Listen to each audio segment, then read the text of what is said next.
నాగార్జున గారి N convention hall కూల్చివేత నుండి మొదలైన హైడ్రా మిషన్కు బ్రేక్స్ పడబోతున్నాయి. హైడ్రా ఆగిపోనుంది అనే వార్తలు వస్తున్నాయి. చాలామంది అడుగుతున్న విషయం, రాజకీయ నాయకుల ఇళ్లపైన, ఓవైసీ కాలేజ్ పైన చెయ్యి వేసి ఆ తర్వాత పేదవాళ్ళ ఇంట్లో కాళ్ళు పెట్టండి అని చెప్తున్నారు. ఈ వీడియోలో హైడ్రా చేస్తున్న తప్పులేంటి, హైకోర్టు ఏమని చెప్పింది, హైడ్రాను మూసివేస్తారా అనేది డీటెయిల్గా చెప్తా.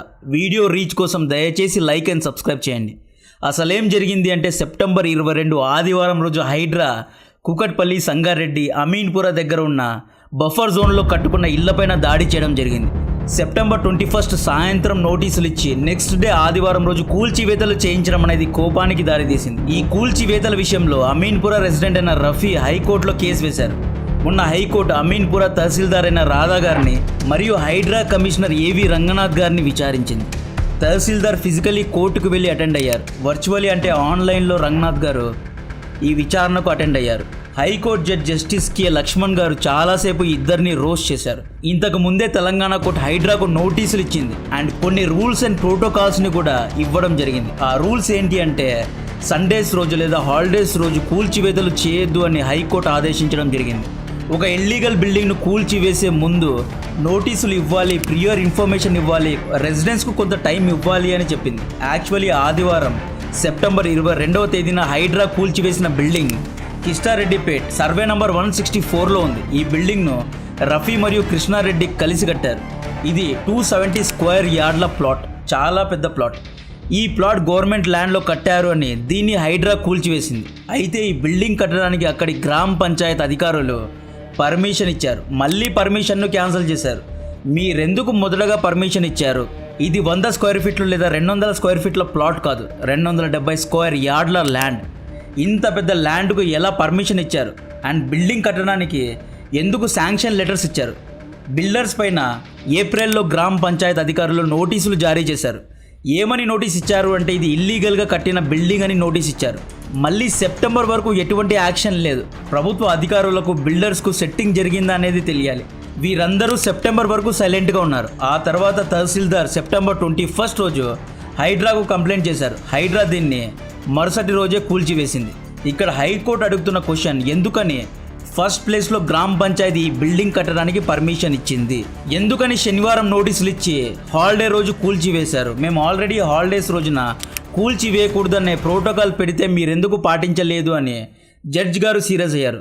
రేపు చార్మినార్ తహసీల్దార్ కంప్లైంట్ ఇస్తే ఇల్లీగల్గా కట్టారు అని హైకోర్టునే కూల్చేస్తారా అని జడ్జి గారు సీరియస్గా క్వశ్చన్ చేశారు. హైకోర్టు ఏమంటోంది అంటే హైడ్రా అనేది మంచి ఇంటెంట్తో తయారైన సంస్థ. జీవో 99 ద్వారా దీనికి లీగల్ స్టేటస్ కూడా ఉంది. మేము హైడ్రాకు వ్యతిరేకం కాదు. ఇన్ఫ్యాక్ట్ చెరువులపైన ఇల్లీగల్గా కట్టిన ప్రైవేట్ ప్రాపర్టీస్ను కూల్చివేయండి అని మేమే ఎన్నోసార్లు తీర్పులు కూడా ఇచ్చాం. మీరు మంచి పని చేస్తున్నారు, చేయండి, కానీ ప్రోటోకాల్స్ను ఫాలో అవ్వండి. యు ఆర్ టెర్రరైజింగ్ పీపుల్ అన్నారు. ప్రియర్ ఇన్ఫర్మేషన్ లేకుండా, ప్రియర్ నోటీసులు లేకుండా మీ పొలిటికల్ బాసెస్ను, మీ ఎగ్జిక్యూటివ్స్ను ఇంప్రెస్ చేయడానికి పని చేయొద్దు అన్నారు. ఆల్రెడీ హైడ్రా పైన చాలా కంప్లైంట్స్ వచ్చాయి. ఇలా అయితే మేము జీవో నంబర్ 99ను ఆపేయాల్సి వస్తుంది అని హైకోర్టులో హైడ్రా జీవో నంబర్ 99ను రద్దు కోరుతూ పిటిషన్ దాఖలైంది. హైడ్రా కోసం తీసుకొచ్చిన జీవోను కొట్టివేయాలని 2 వేర్వేరు పిటిషన్లు వేశారు. ఇక్కడ హైకోర్టు చెప్పిన ఈ పాయింట్కు చాలా మంది ఏకీభవిస్తారు. జడ్జి ఏమన్నారు అంటే గ్రామ పంచాయత్ అధికారులు బిల్డింగ్స్కు పర్మిషన్ ఇస్తున్నారు. వాటర్ డిపార్ట్మెంట్, రెవెన్యూ డిపార్ట్మెంట్ బిల్డింగ్స్కు క్లియరెన్సెస్ ఇస్తోంది. బ్యాంక్ లోన్ ఇచ్చే అధికారులు సరిగ్గా సర్వే చేయకుండా ఈ ప్రాపర్టీస్కు లోన్స్ను శాంక్షన్ చేస్తోంది. Stamp and registration department registration చేయించుకుంటోంది. స్టాంప్ డ్యూటీ, రిజిస్ట్రేషన్ ట్యాక్స్లు కూడా దొబ్బి తింటున్నారు. క్లియరెన్స్ డిపార్ట్మెంట్ శాంక్షన్ లెటర్స్ ఇస్తోంది. బ్యాంక్స్ ఈఎంఐను కట్టించుకుంటున్నారు. ఈవెన్ మున్సిపాలిటీ అధికారులు బిల్డింగ్ పూర్తయిన తర్వాత ట్యాక్స్లు కూడా ప్రజల దగ్గర కట్టించుకుంటున్నారు. ఇవన్నీ ప్రభుత్వ అధికారులే చేస్తున్నారు. ప్రభుత్వ బ్యాంకులు, ప్రైవేట్ బ్యాంక్ అధికారులు సరిగ్గా సర్వే చేయకుండా స్ట్రక్చర్స్ను సర్టిఫై చేస్తున్నాయి. లాస్ట్లో అవుట్ ఆఫ్ ద బ్లూలో హైడ్రా వంటి ఇంకొక ప్రభుత్వ సంస్థ వచ్చి బిల్డింగ్స్ను కూల్చివేస్తోంది. ఇక్కడ నష్టపోయేది సామాన్య ప్రజలు. ఎన్ని డాక్టర్లకు తిరుగుతా నేను వచ్చానో నాకు తెలుసు. లక్షలు ఖర్చు పెట్టి నేను ఇది పెట్టాను సార్. ఇది పెట్టి కూడా రీసెంట్ గా పెట్టాను. నేను ఏదో 5 years 6 years కూడా కాలేదు. నాకు ఏ ఇన్ఫర్మేషన్ ఇవ్వకుండా వచ్చి ఇప్పుడు పుల్ల కొడతారంటే ఇన్ని లక్షలు పెట్టుబడి పెట్టి నాకు ఎలా ఉంటుంది సార్? ఒకసారి ఆలోచించండి సార్, దయచేసి నమస్కారం చేస్తున్నాను సార్. నాకు కొద్దిగా టైం ఇవ్వండి. టైం ఇస్తే నేనే తీసేస్తాను సార్. నాకు అసలు గవర్నమెంట్ వ్యతిరేకంగా నేను ఏ పని కూడా చేయను సార్. ఇది ఎంతవరకు కట్టు కాదు సార్, ఇది అయితే కట్టు కాదు. ఇంతవరకు ఎవరైనా घरा दबा करके यहाँ पर अंदर में जाने की क्या जरूरत है? आप वहाँ पर चले जाओ, वहाँ से चले जाओ, कहीं पसंद आ जा रहा तो घर छोड़ के चले जाओ. 220 का घर दे देना कहते इनको, इन्हें डबल बेडरूम देते कहते, कैसा रहना कैसा जगह. ఇన్ని రోజులు బ్యాంకులకు ఈఎంఐలు కడుతూ ప్రాపర్టీ ట్యాక్స్లు కట్టిన ప్రజలు లాస్ట్లో జోకర్స్ అవుతున్నారు. మొన్న కూల్చివేతల్లో ఇల్లు కోల్పోయిన వ్యక్తి చెప్పిన మాటలివి. ఏదైనా నిర్మించడం కష్టం, కూల్చడం క్షణం అన్నారు. ఇక్కడ ఏవి రంగనాథ్ గారు క్లియర్గా మేము కన్స్ట్రక్షన్ పూర్తయిన బిల్డింగ్స్ పైన దాడి చేయము, అండర్ కన్స్ట్రక్షన్ బిల్డింగ్స్ పైన దాడులు చేస్తాము అన్నారు. అయితే రియాలిటీలో అన్ని బిల్డింగ్స్ పైన కూల్చివేతలు జరుగుతున్నాయి. సో హైకోర్టు ఏవి రంగనాథ్ గారికి అక్టోబర్ 15 లోపు డీటెయిల్డ్ ఎక్స్ప్లెనేషన్ ఇవ్వాలి అని కోరారు. హైడ్రా జీవో నంబర్ 99ను క్యాన్సల్ చేస్తాము అన్నట్లు చెప్పారు. ఇది కనుక జరిగితే హైడ్రా తమ పవర్స్ను కోల్పోతుంది. ఒక ఇల్లు ఇల్లీగల్గా కట్టారు అంటే అందరినీ అకౌంటబుల్ చేయాలి. ఇల్లు కోల్పోయిన వ్యక్తి బ్యాంక్స్కి ఎందుకండి ఈఎంఐలు కట్టాలి? బ్యాంక్స్ ఈఎంఐ కట్టద్దు, లోన్స్ కట్టద్దు. బ్యాంక్ అధికారుల దగ్గరికి వెళ్ళి మీ ప్రాపర్టీని మీరే జప్తు చేసుకోండి అని వచ్చేయండి. ఇక్కడ బ్యాంక్ అధికారుల తప్పు కూడా ఉంది.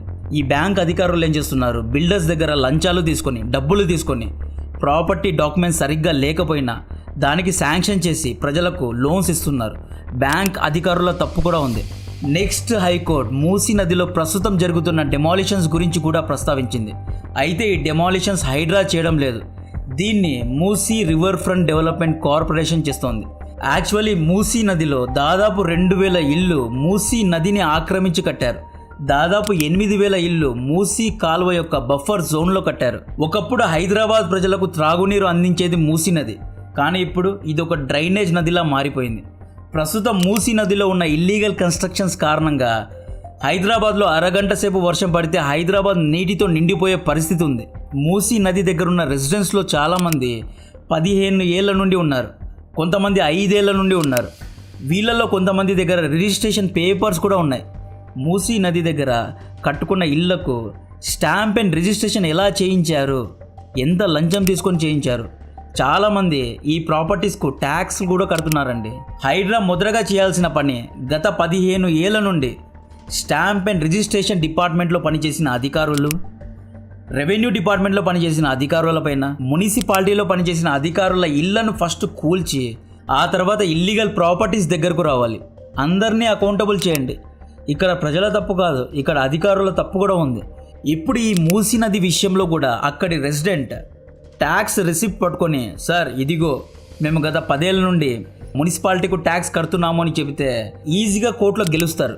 మూసీ నది ప్రక్షాళన జరగదు, మూసీ నది రీడెవలప్మెంట్ కూడా జరగదు. ఇన్ఫ్యాక్ట్ మూసీ నదిలో కూల్చివేయబడుతున్న ప్రజలకు ప్రభుత్వం 2 బెడ్రూమ్ అపార్ట్మెంట్ కూడా ఇచ్చింది అంటున్నారు.